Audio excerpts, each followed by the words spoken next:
Hey everyone, this is Dimples from Life by Dimples. It's been a little while and I've been meaning to do a video, but last month we went to Israel, which is an amazing trip for anyone who is Christian.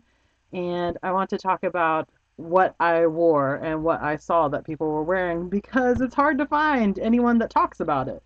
There's actually a major difference in what people wear in Jerusalem, for example, the holy city versus what people are wearing in Tel Aviv, which is their modern, tech city on the Mediterranean. So I went there not completely sure, but knowing that there were going to be religious sites that were more conservative, especially if you go to the Western Wall or the Wailing Wall in Jerusalem. That one definitely has a dress code where your shoulders need to be covered and your legs would need to be covered. There are also like churches that require your shoulders to be covered as well as your thighs. So they'll give you a wrap skirt or you need to be carrying a scarf.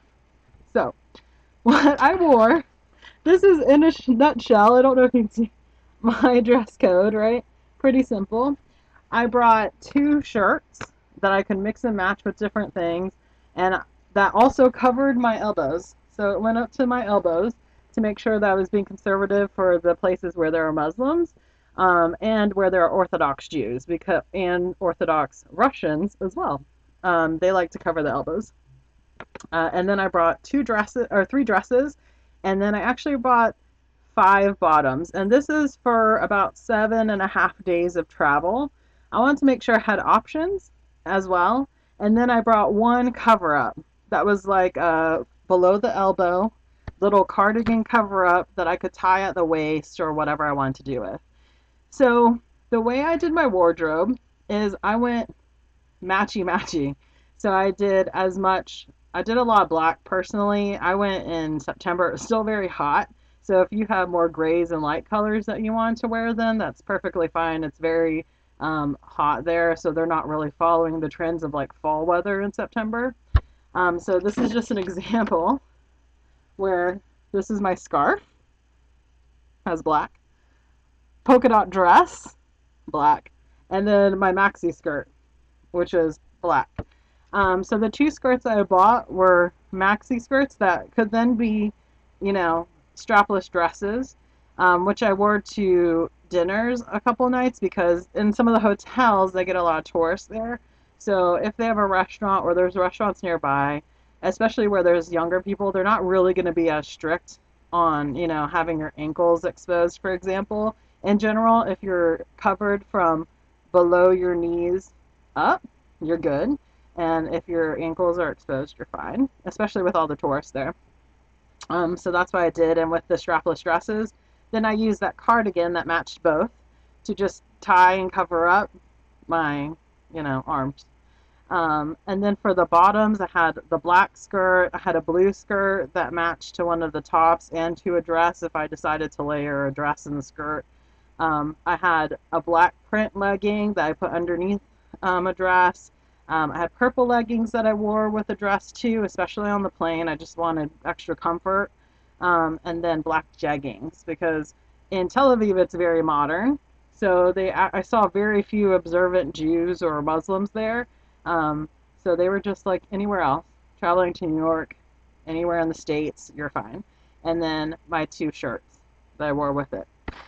And the way that I planned, I'm crazy like that. I wanted to make sure I wasn't doubling up on anything or wearing something 2 days in a row. I always have my packing list. I don't forget anything. Um, so that's how I planned everything out to make sure I wasn't, doubling up. But so this is the dress code that I saw. First of all, Jerusalem, definitely, you will see observant Jews everywhere. So that means the women have their hair covered with like a scarf or with a wig, even. Or they're also observant Muslims, so not necessarily hijab, but definitely where, just their face is exposed, but the hair and their neck and all that is covered. Um, Most everyone was wearing sleeves that were longer, that covered their elbows, and then their knees were definitely covered as well. I did see tourists who didn't go by those rules, but that's why you need a scarf to cover up. Some of the religious sites will also hand you a scarf to cover up your elbows and something to wrap around your waist if your legs are exposed. So you don't necessarily have to worry about all that. I just brought this because it was cheap. It was like $1, and then it covered everything that I needed. I never needed to use it because I was always pretty much covered up anyway. And then uh, Bethlehem is another religious site that I know a lot of Christians go to. Bethlehem is actually part of the Palestine, so it's more Muslim based, surprisingly, even though it's where Jesus was born. But I would still dress pretty conservative there, covering your elbows like you do in Jerusalem. They're very close to each other, so most likely you'd be doing a day trip there. And then as far as Tel Aviv, and I believe most of the coastline of Mediterranean, you can wear jeggings like you would anywhere else, jeans, shorts, most likely, unless you went to a religious site. So, yes, there you go. That's pretty much my dress code. And a cool tip is if you are planning to do a lot of shopping, what I did is I packed pajamas that I did not care about and underwear that I did not care about, and I tossed them after I was done using them. So, bought 2 pairs of pajamas, tossed them after a few days, tossed them after a few days when I was planning to head home, and my underwear I tossed out every single day because I want to leave room for souvenirs. So that's a tip I heard a long time ago from somewhere.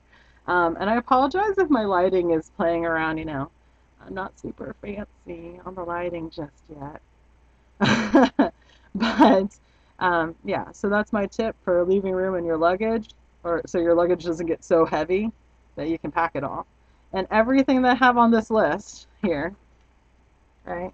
Everything on that list, I actually got in just a carry-on because I don't like checking a bag because it's annoying, and I also don't like having to lug a huge bag around. So other than that, like my dress was a gray t-shirt dress, a black long maxi dress, and then that polka dot dress was a below the knee dress, but not with long sleeves or anything, because I was layering up as I needed to. Because we went into the desert some days, like to the Dead Sea. No one was following any dress code out there, so don't worry, because it's too hot. It's in the Judean desert, like around there, so no worries. But other than that, I brought some Croc sandals that I was wearing into the Dead Sea, or just to give my feet a break, sneakers, and then some dressier sandals to wear to dinner. So that's it. And then, it was really easy if you roll tight, and you do the rolling scheme. This is super tiny, and can fit in any nook and crevice if this is how you pack all your clothing. So I'm a big girl, and I was able to get it all in a carry-on. So you guys can do it too. All right. Hope this is helpful for anyone going to Israel. It's an amazing trip for any Christian, and I highly recommend it. I plan to go back, but with a Christian tour. I didn't go with a Christian tour this time because I just wanted all of the info I can soak up. And some of the Christian tours actually stand there at the sites or in front of the buildings, and they actually read Bible verses talking about like that city that we're in, which is pretty awesome to just relate history to, you know, modern day in my life now. So, all right. Hope this is helpful. Thank you. Please like and subscribe. I plan to have some other videos about Israel, like, souvenirs that I got there and other travel tips and eco-friendly things and all that. So, have a great one. Bye, guys.